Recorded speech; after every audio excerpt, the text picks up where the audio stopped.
Here you go. This is the COBRA that nearly killed me. Kind of like literally. Weighs hundreds and hundreds of pounds. I've been saving for this for months, and I've been using all the money that I made. I put all the money I made from making bags and pouches and stuff. Let me know what you think I should be making. I'm going to start making wallets next. I've got a neat wallet design pattern that I make really, really tough frigging wallets out of. But he went to the UPS loading dock, and they loaded it onto my vehicle, but it was freezing cold outside, and I had to, in my driveway, sweat when you're hypothermic and sweating, you know, with socket wrenches and whatever, taking it all apart. This head is so unbelievably heavy. There's not a single plastic part on it except for that little dial. And it is just the most obnoxiously dense and heavy. It's like lifting up a giant anvil. It's just unbelievably ludicrous. Anyway, it's an industrial sewing machine that will sew leather.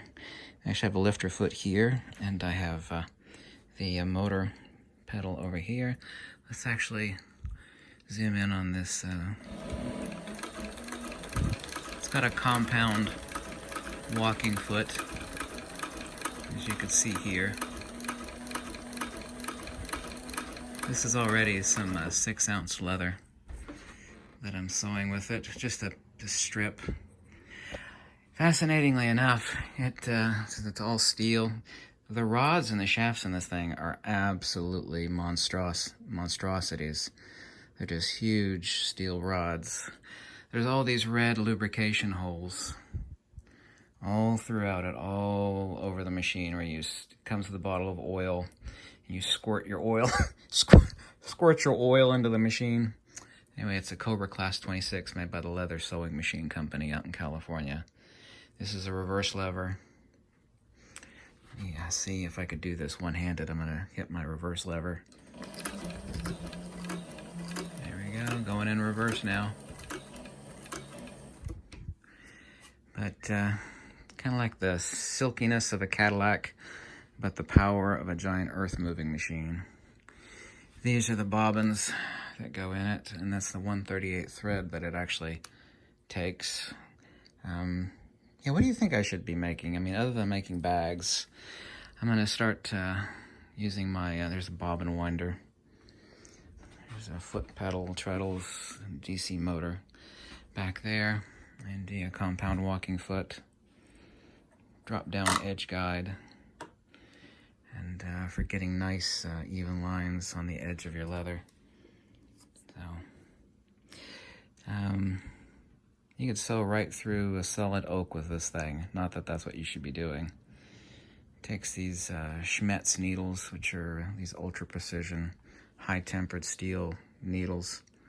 It's an amazing machine. The company is really fantastic. I talked to the president, the head honcho at COBRA. His name is David.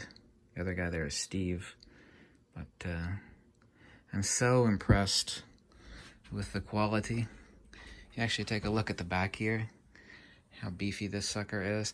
Oh, there's this wick, you can see here, that runs all through it. It's for lubrication. There's another lubrication hole and another lubrication hole.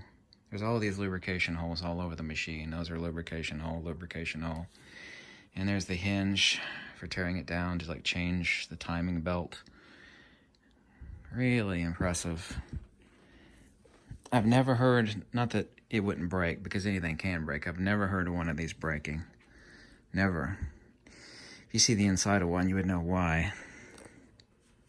Just a bombastic beast, but smooth. This will pay for itself. Some things, well, how expensive is it? It's pretty damn expensive, this machine, but compared to a Juki 341, which is this is a copy of a Juki 341, except it's made better than the Juki. Some things in life, and I've tried to point that out to people, some things in life, the copies are actually made better than the originals, believe it or not. It's the reason why I buy a knockoff Mach 3 razor blades. You know, for shaving razor blades. The knockoffs are better than the real ones are. And anyway, this is not that fascinating. Yeah, it's nearly killed me, so I can actually call this video the COBRA that nearly killed me. I was sick. I'm still recovering. I was sick for days. tearing this thing apart because there's just no way. Even the head, just obnoxiously heavy. There's not a whole enormous amount to tear down on it. This bottom plate, to hold all this thing up here, you know, so it doesn't top heavy and fall over on somebody, this bottom plate is just insanely, obnoxiously heavy.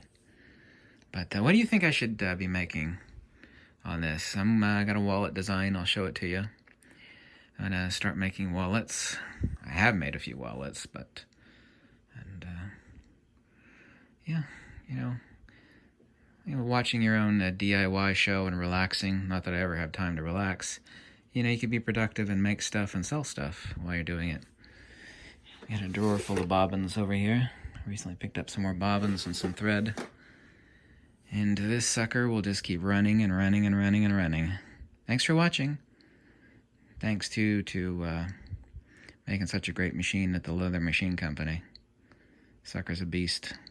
This is your stitch length adjustment dial. Right here. Thanks.